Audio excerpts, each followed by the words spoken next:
অ্যাভারেজে এই 30 বছরের মধ্যে আপনি 10 বছর ঘুমিয়েই কাটিয়েছেন। এর চেয়ে বেশি ঘুমালেও অবাক হওয়ার কিছু নেই। এমন অনেকেই আছে যে 10 ঘন্টা 12 ঘন্টা ঘুমায়। আমি আসলে 8 ঘন্টার হিসাবে বলেছি যে 8 ঘন্টার হিসাবে আপনি 30 বছর বয়স হলে 10 বছর আপনি ঘুমিয়েই কাটিয়েছেন।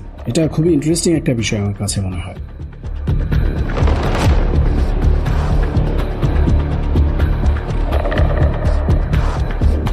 আপনি যদি অনলাইনে এইজ ক্যালকুলেটর দিয়ে আপনার এই 30 বছর বয়সকে যদি আপনি ঘন্টায় কনভার্ট করেন, তাহলে আপনি একটা চমৎকার হিসাব পাবেন বা আপনি বুঝতে পারবেন। যেমন 30 বছর বয়সকে যদি আপনি কনভার্ট করেন, তাহলে যে ঘন্টা আসে বা যে ঘন্টাগুলো আসে 2,62,992 ঘন্টা। এটা আপনি আপনার বয়সের ক্ষেত্রেও ক্যালকুলেট করতে পারবেন। মানে 20 বছর বয়সে কত ঘন্টা আসে, 18 বছর বয়সে কত ঘন্টা আসে, মানে আপনার জীবনে কতগুলো ঘন্টা গেছে। তো এটা খুবই ইন্টারেস্টিং একটা বিষয় যে আপনি এভাবে ক্যালকুলেশন করলে আপনি হয়তো এটা বুঝতে পারবেন যে আপনার জীবনের অধিকাংশ সময় বা একটা আপনি বলতে পারেন যে 1/3 সময় হয়তো আপনি ঘুমিয়ে কাটিয়েছেন। হিসাবটা হয়তো এভাবে বলা যেতে পারে। খুব অ্যাকুরেটলি না বললেও আপনি হয়তো একটা ধারণার জন্য এভাবে বলতে পারেন যে একটা মানুষ তার বর্তমান বয়সের 1/3 ঘুমিয়েই কাটায়। মানে 30 বছর বয়স আর 10 বছর বয়স, এটাকে যদি আপনি এভাবে ঐকিক নিয়মে করেন, অনেকটা এরকম দাঁড়ায় বিষয়টা।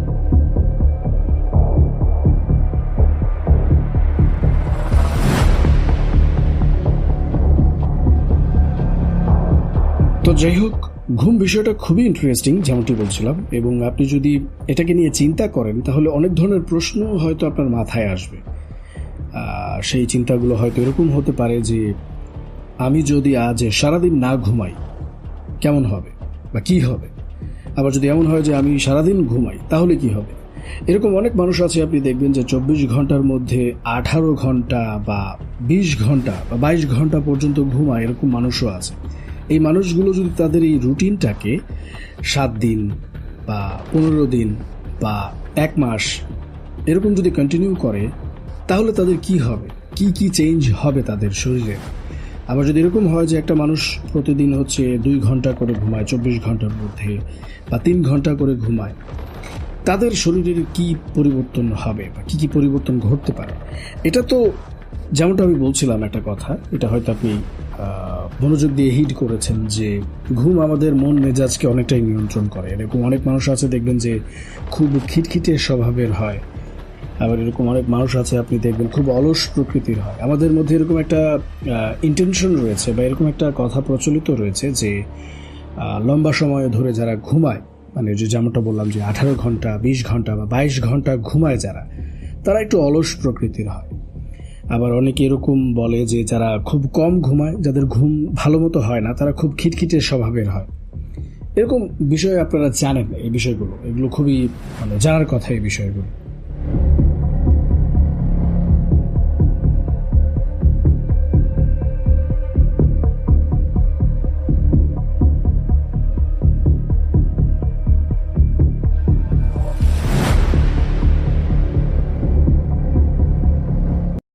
ঘুমের কথা বললেই অটোমেটিক্যালি একটা বিষয় চলে আসে, সেটা হচ্ছে গিয়ে স্বপ্ন নিয়ে আপনাদের সাথে অনেক কথাবার্তা বলেছি, অনেক কিছু শেয়ার করেছি। স্পেশালি লুসিড ড্রিমিং সম্পর্কে আপনাদেরকে জানিয়েছিলাম এবং আরও অনেক ধরনের স্বপ্ন সম্পর্কে আপনাদেরকে জানিয়েছিলাম, নিশ্চয়ই আপনাদের মনে আছে। তো আমি আজকে স্বপ্নকে টার্গেট করে কোনো কিছু বলবো না, একটা অন্যরকম বিষয় নিয়ে আপনাদের সাথে কথা বলতে চাই, যেটা আপনাদের কাছে একটু অন্যরকম মনে হতে পারে। এর কারণটা হচ্ছে কি, বিষয়টা আসলেই অন্যরকম। আমরা যখন ঘুমাই বেসিক্যালি যা হয় সেটা হচ্ছে গিয়ে মস্তিষ্কের উপর আমাদের নিয়ন্ত্রণ থাকে না, এবং আমরা অনেক সময় স্বপ্নে নানান ধরনের উদ্ভট জিনিসপত্র দেখি এবং ইরেলেভেন্ট জিনিসপত্র দেখি। অনেক সময় এরকম মনে হয় যে ঘুম থেকে উঠে যে আমি কেন এই স্বপ্নটা দেখলাম, এই স্বপ্নের তো কোনো মিল পাচ্ছি না। বা এমন একটা স্বপ্ন আপনি দেখেন যেটার কোনো মর্মার্থ বা কোনো কিছু ফিগার আউট করতে পারেন না আপনি। তো আপনাদের নিশ্চয়ই মনে আছে আমি আপনাদেরকে একবার শ্রীনিবাস রামানুজনের ব্যাপারে বলেছিলাম। তখন আপনাদেরকে জানিয়েছিলাম যে তিনি গণিতের অনেক জটিল জটিল ফর্মুলা পেতেন স্বপ্নযোগে, কারণ তিনি নিজেই তার অনেক ফর্মুলার প্রমাণ জানতেন না, কিন্তু সেই ফর্মুলাগুলো ছিল আবার সঠিক।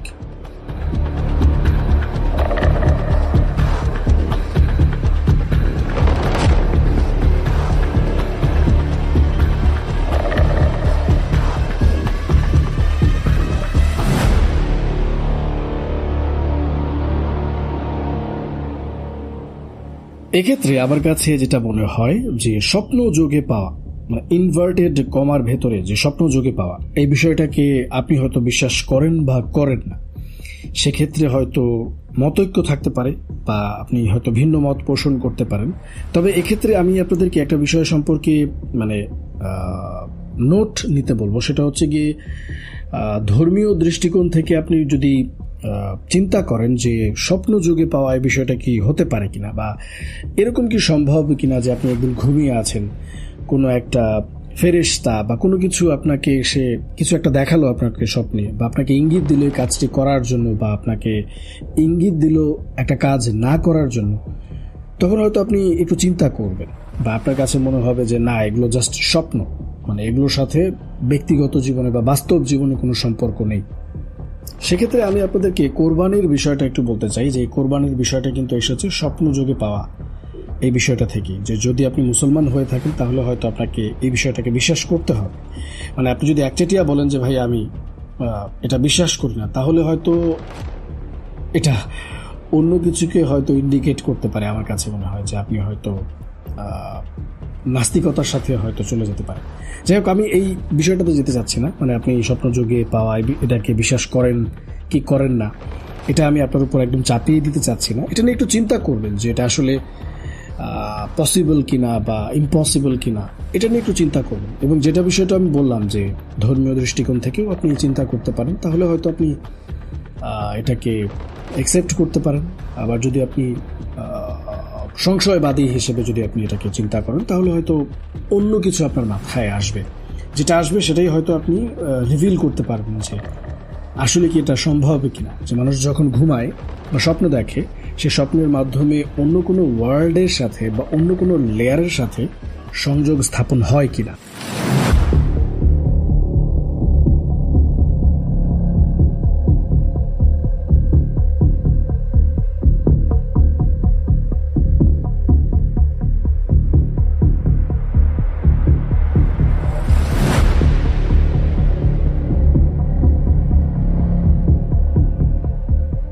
দুঃখিত যে আমি হয়তো বা আপনাদেরকে একটু হার্শলি বলে ফেলেছি।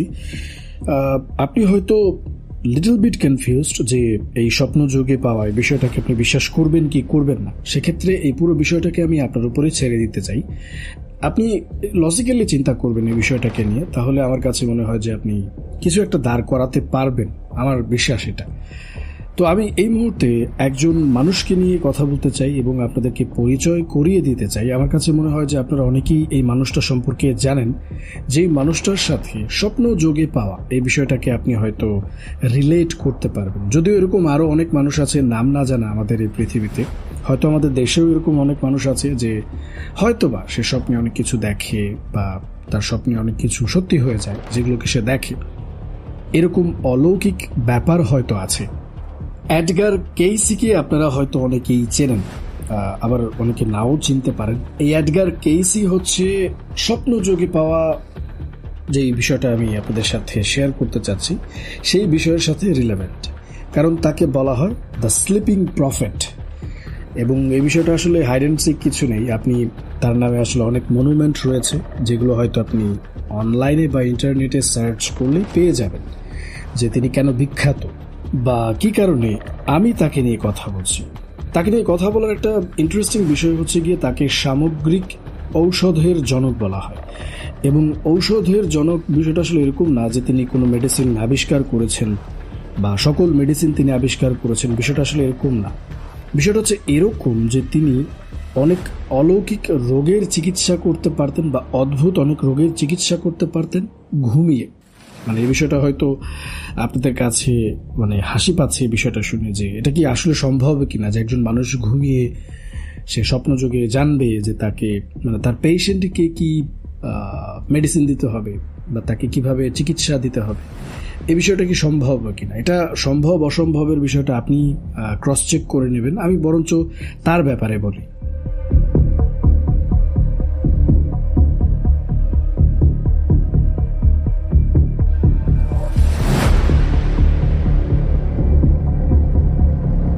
এডগার কেইসির জন্ম হচ্ছে গিয়ে কেন্টাকি প্রদেশের হপকিন্সভিলে। এবং তিনি তার এই অলৌকিক ব্যাপারটা মানে যে ঘুমিয়ে ঘুমিয়ে বা স্বপ্নযোগে পাওয়ার যে বিষয়টা, এটা তিনি টের পান হচ্ছে শৈশবে। মানে এটা জানা যায় যে শৈশবে মানে তিনি যখন ছোট ছিলেন তখন হচ্ছে স্বপ্নে তিনি তার দাদাকে দেখতে পেতেন এবং তার সাথে কথা বলতেন। মানে বিষয়টা হয়তো আপনাদের কাছে একটু অন্যরকম লাগতে পারে যে এটা কি সম্ভব কিনা যে একজন মানুষকে সে দেখবে, তার সাথে কথা বলবে ঘুমে। আপনি হয়তো জানেন যে ঘুমের মধ্যে আমরা অনেক সময় হাসি, কান্না করি, অনেক মানে এমন সব স্বপ্ন আমরা যে দেখি যেগুলোর হচ্ছে কোনো মিনিং নেই, কোনো অর্থ নেই। এরকম মিনিংলেস অনেক স্বপ্নই আমরা হয়তো দেখি যেগুলো হয়তো আমাদের কাছে মনে হয় এটা জাস্ট দেখার স্বপ্ন দেখেছি, কিন্তু এটার হয়তো মানে মর্মার্থ কি বা কারণ কি বা স্বপ্নেরও হয়তো অনেক অর্থ থাকে যেটা হয়তো আমার জানা নেই। অনেকেই হয়তো স্বপ্নের অর্থ খোঁজার চেষ্টা করে, আবার অনেকেই হয়তো করেন না আমার মতো, যে এগুলোর অর্থ খুঁজে লাভ কি। তো যাই হোক, আমি এডগার কেসিকে নিয়ে কথা বলছিলাম। এডগার কেসির আরেকটা অলৌকিক ক্ষমতা ছিল, যেটা হচ্ছে গিয়ে তিনি বইয়ের উপর মাথা রেখে ঘুমাতেন এবং সেই বইয়ের যে ইনফরমেশনগুলো ছিল অটোমেটিক্যালি তার মাথায় চলে আসতো। এটা হয়তো আপনাদের কাছে অনেকটা মনে হতে পারে যে ব্লুটুথ টেকনোলজি ছিল কিনা, হয়তো আপনি মস্করা করে বলতে পারেন। অনেকটা এরকমই যে তিনি বই না পড়েও যে বইটা তিনি পড়বেন বা চিন্তা করেছেন যেটাকে তিনি শেষ করবেন, সেই বইটা তিনি বালিশের মতো করে মাথায় রেখে ঘুমাতেন এবং সেই বইয়ের সকল তথ্য তার মাথায় চলে আসতো।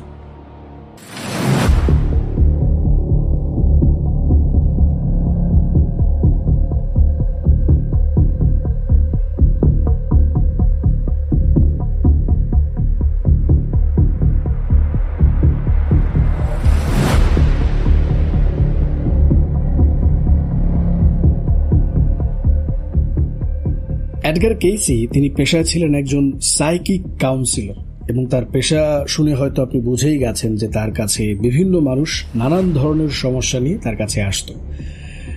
ধরুন কোনো একজন মানুষ, ধরুন যে আমি হচ্ছি এডগার কেসি, আপনি আমার কাছে এসেছেন এবং আপনি আমাকে বললেন যে আমি একটা সমস্যা নিয়ে এসেছেন, মানসিক সমস্যা। সেটা হচ্ছে কি এরকম যে ভাইয়া আমি প্রয়োজনে বা অপ্রয়োজনে হচ্ছে প্রচুর মিথ্যা কথা বলি। তো যখন আপনি এই সমস্যাটা নিয়ে আমার কাছে মানে এডগার কেসির কাছে এসেছেন, তখন আমি আপনার এই সমস্যাটা শুনে কি করলাম, একটা হালকা ন্যাপ নিয়ে ফেললাম, একটু ঘুমালাম আমি, এবং ঘুম থেকে উঠে আপনার সেই সমস্যাটা সমাধান দিলাম আপনাকে। যেমন এভাবে আমি আপনাকে সমস্যা দিলাম যে আপনি যেহেতু প্রয়োজনীয় এবং অপ্রয়োজনীয় মিথ্যা কথা বলেন। প্রয়োজনে মিথ্যা কথা বলা যায়, অনেকেই আমরা প্রয়োজনে মিথ্যা কথা বলি, কিন্তু অপ্রয়োজনে যেহেতু আপনি মিথ্যা কথা বলছেন তার মানে আপনি মানুষকে নিজের দিকে অ্যাট্রাক্ট করতে চান বা আপনি মানুষের কাছে প্রিয় হতে চান বা আপনি সবার কাছেই ভালো সাজতে চান, যার কারণেই আপনি হয়তো অপ্রয়োজনে মিথ্যা কথা বলেন বা মানুষের আস্থাভাজন হতে চান, যার কারণেই আপনি হয়তো অপ্রয়োজনে মিথ্যা কথা বলেন। তো আপনাকে যেটা করতে হবে সেটা হচ্ছে গিয়ে যে এই বিষয়গুলোকে আপনার মানে এই যে পপুলারিটির যে ব্যাপারটা বা যেটা আপনি চান, স্টার হওয়ার যে বিষয়টা, যে আমি চাই সবার কাছে ভালো হতে, সবার কাছে হচ্ছে গ্রহণযোগ্যতা পেতে, এই বিষয়টা আপনাকে একটু মেনটেন করতে হবে বা এটাকে আপনার মাথা থেকে ঝেড়ে ফেলতে হবে। বিষয়টা হচ্ছে অনেকটা এরকম। তো এটা হয়তো খুব সহজ একটা সমাধান ছিল বা এটা হয়তো আরো অন্যভাবে হয়তো সমাধান দেয়া যেতে পারতো। এটা জাস্ট আমি একটা কাল্পনিকভাবে আপনাদেরকে বোঝালাম এই ব্যাপারটা।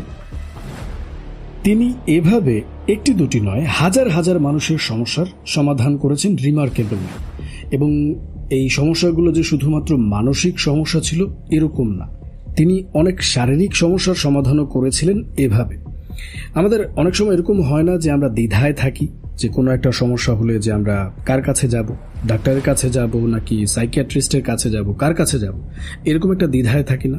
তিনি আসলে একটা প্যাকেজ ছিলেন, মানে তিনি শারীরিক সমস্যারও সমাধান দিতেন এবং মানসিক সমস্যারও সমাধান দিতেন এবং তার চিকিৎসার ধরনটা ছিল খুবই অলৌকিক এবং আপনি বলতে পারেন আধ্যাত্মিক টাইপের। এডগার কেসি এটা বিশ্বাস করতেন যে মানুষের শরীর ও মনের যে আরোগ্যের ব্যাপারটা সেটা কমপ্লিটলি ডিপেন্ড করে গডের উপর বা ঈশ্বরের উপর। তিনি এটা বিশ্বাস করতেন।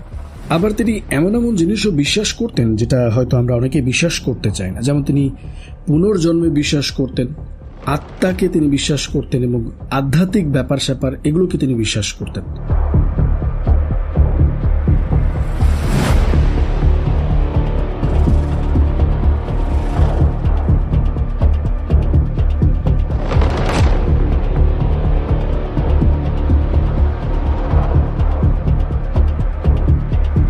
তো শুধু যে সাধারণ মানুষ তার কাছে ব্যক্তিগত সমস্যা নিয়ে আসতো, বিষয়টা আসলে এরকম না।